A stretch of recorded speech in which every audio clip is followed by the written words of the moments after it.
Sir Stirling Moss, thank you for being here Thank you. at the Mercedes-Benz World and the Mercedes-Benz Museum in Stuttgart.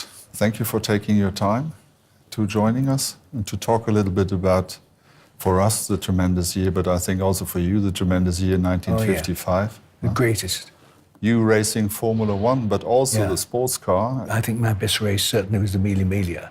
Going 1,000 miles on the Italian roads, which weren't closed. I mean, trucks were out there, medical vehicles, and all sorts of people moving around to get different viewpoints. And I got this guy, Dennis Jenkinson, my navigator, because there's no way was I going to learn 1,000 miles. And we made this incredible thing, which we called a toilet roll. He read that, interpreted that into hand signals, which of course I could see out of the corner of my eye. And that's how it happened. I mean, he was like a guide dog, you know?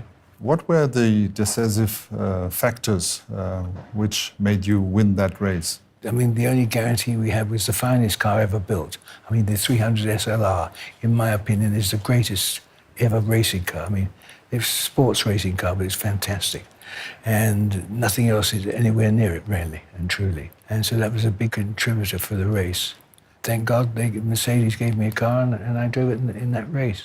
How stable was the handling in the 300 SLR at top speeds over 250 kilometers up to 300 kilometers an hour? The SLR, I think, is probably the greatest sports car ever built by anybody, any time.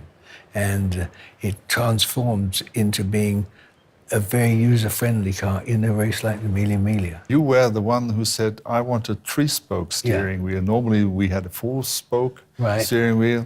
Yeah. What was the reason why? I like to drive like this at 10 to 2. I don't really know why they wanted 4. All I know is I wanted 3.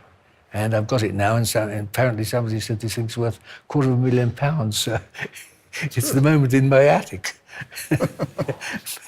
And whom out of the Mercedes team in 1955 did you saw as a most outstanding personality in Mercedes motorsport in the 50s? Neubauer was the most fantastic man to drive for. If there was anything you wanted doing with the car, you just tell Neubauer and it would be done. I mean, I liked a 3-spoke steering wheel and I got it.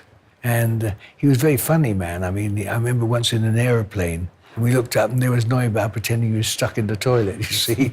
And he was always messing around like that. And, a great character and a wonderful man. I mean, he was very much a fatherly figure. And he was a person you could speak to about all sorts of things, and he was terrific. What were your own impressions about the treatment the Mercedes team gave to its drivers in those days? Then more than now, to drive for Mercedes was that special. I mean, Mercedes was head and shoulders above everybody else. You've got to understand that. I mean, in every way, safety and everything. And therefore, this is the one team that you really wanted to go to. And because you knew if you had a Mercedes, the wheels aren't going to fall off. Racing was a little bit different than today in those days, I think, in regard of the risk which were there. It was dangerous then to start with. On some circuits more dangerous than the other, but certainly when you went into a race, you were aware of the considerable danger. But you've just got to be able to get to a situation where you're only barely lifting for this corner, or you're going to try and take it flat and so on.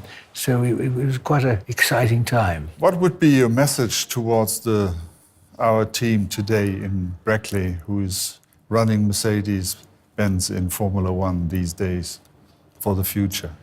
I would say, don't think about competing, but definitely do it.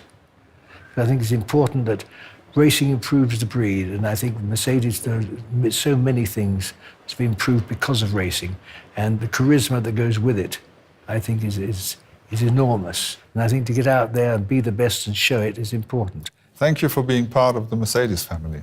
Thank you. I'm proud to be.